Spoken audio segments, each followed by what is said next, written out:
The city of Portland was just paid a very special visit by the Secretary of Homeland Security, Kristi Noem. She rolled into Rip City and inspected Antifa's mini Confederacy and then picked up a migrant Chris Hansen style. No, not let you out. You're under arrest. You're under arrest. You waited until we detained you. So now you will be removed from this country and never given the chance to come back. The heat must be getting to them because we're noticing dissension in the Antifa ranks. Before you give this guy more clickbait and make him more money, before you give him more money for clickbait by raising your voice, go and fight the government. Y'all, come on. When ICE vans are able to bust through the barricades Antifa's thrown up around their building, they're nailing the worst first. A fentanyl trafficker, a murder suspect, sex predators, pedophiles, all iced in Oregon. Immigration police have been getting pelted with rocks, laser beamed, and loogied. But Democrats say it's all smoke and mirrors. Protesters are peaceful, but they have videographers behind them, and then they start throwing down pepper balls and tear gas to film it to try to create the impression of chaos. Ah, yes, the Vietnam War would have gone so much better if it wasn't for those stupid people filming it. Our hippie-loving grandparents still think we're fighting Charlie in the jungles of Southeast Asia.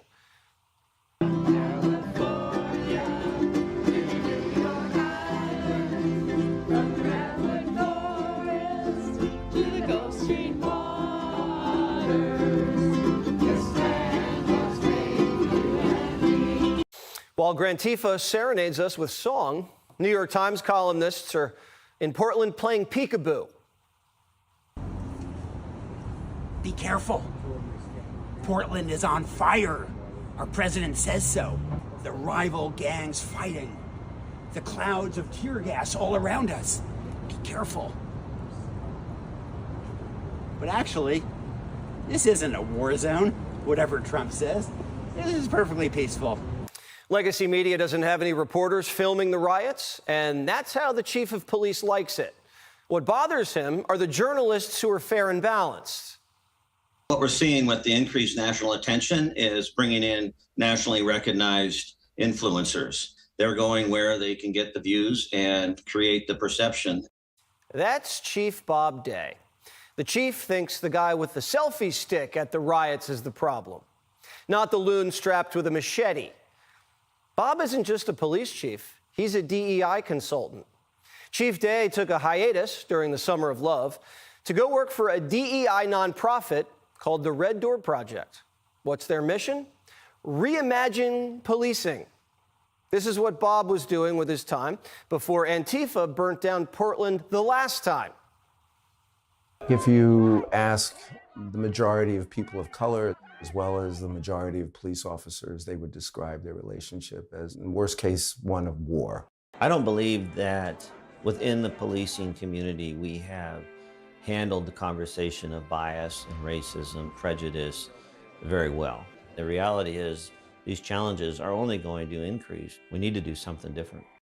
Chief Bob, who I bet still wears a white dudes for Harris hat on the weekends, hasn't been able to stop Antifa assaulting immigration officers for the last 100 days.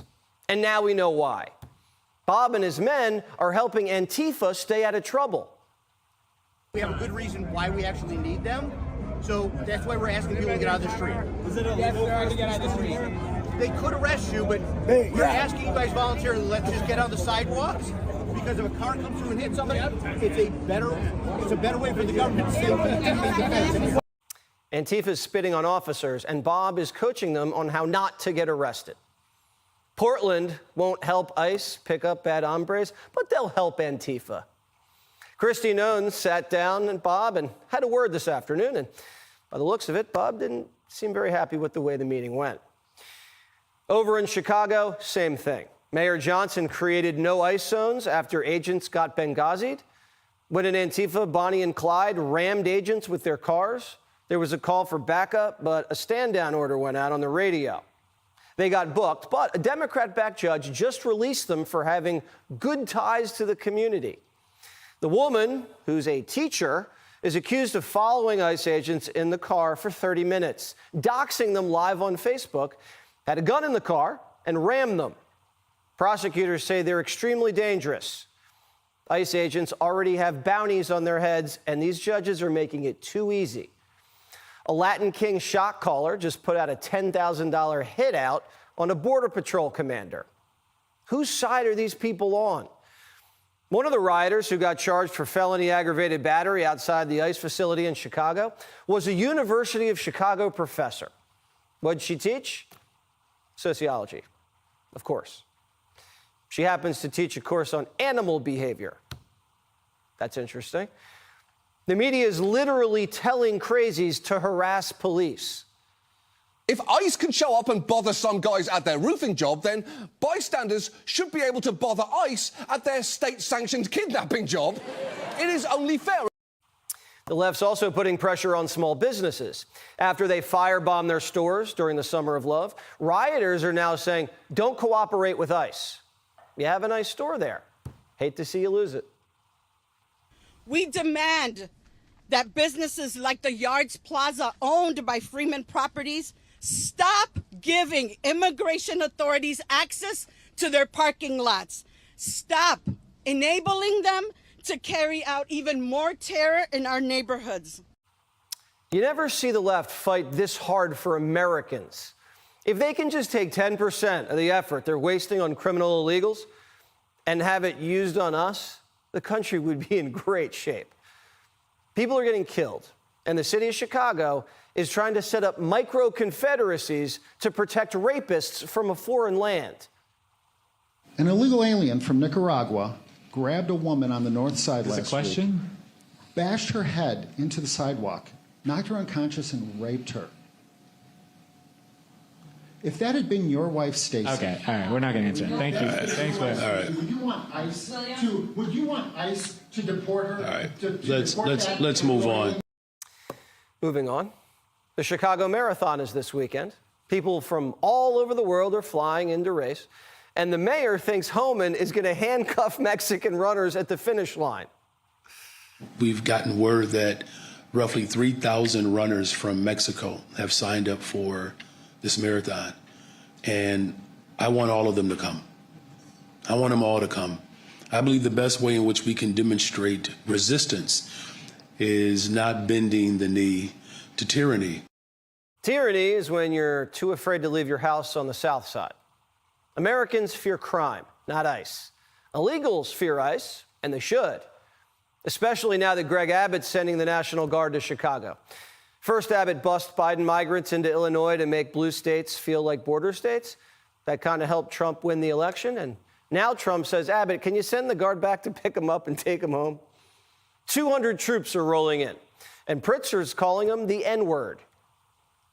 In the early days of the Nazi regime, they started slowly but surely taking away people's rights. And what we're seeing now is the very same thing. Same thing as the Nazi regime? Really?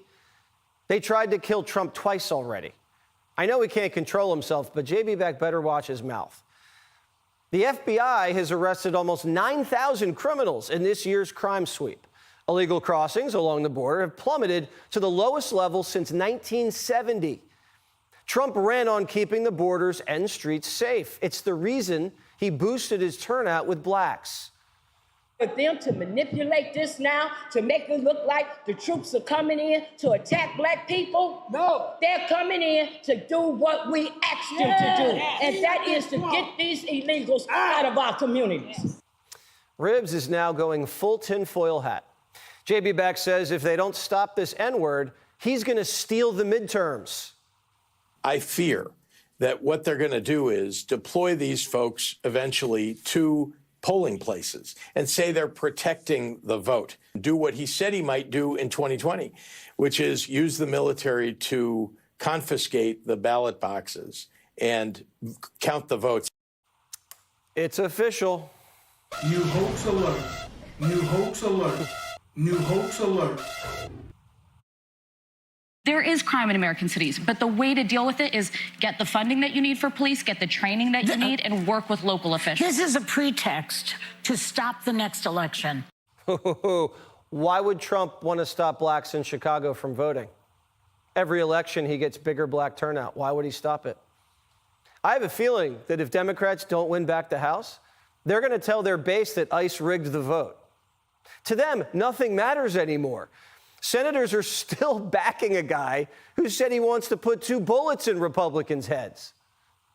Jay has apologized. The statements that he made were indefensible, but I've known Jay Jones for 25 years. I think those statements were not in character, and he has apologized. I wish other people in public life would sincerely apologize for stuff. So, no, I still am a supporter.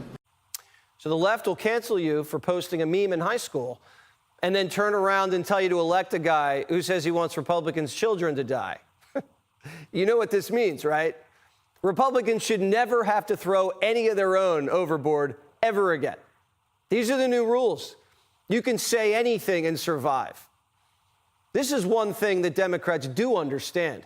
Politics is about power, and you can't implement your principles if you don't have power. Republicans should take heed. We're not saying be as crazy as they are, because senators are lunging at cabinet secretaries and then claiming it never happened. You know, you want order in here now, yet you stormed the Director of Homeland Security, Kristi Noem. You sure didn't have order that day, did you, Senator? Attorney General, you are under oath. I did not storm the secretary. He's a lunge denier. Democrats lunged at cabinet secretaries, and months later, people are ramming ICE agents with their cars. What did you think was going to happen?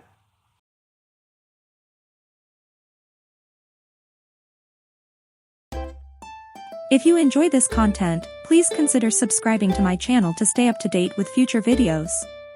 Thank you for watching.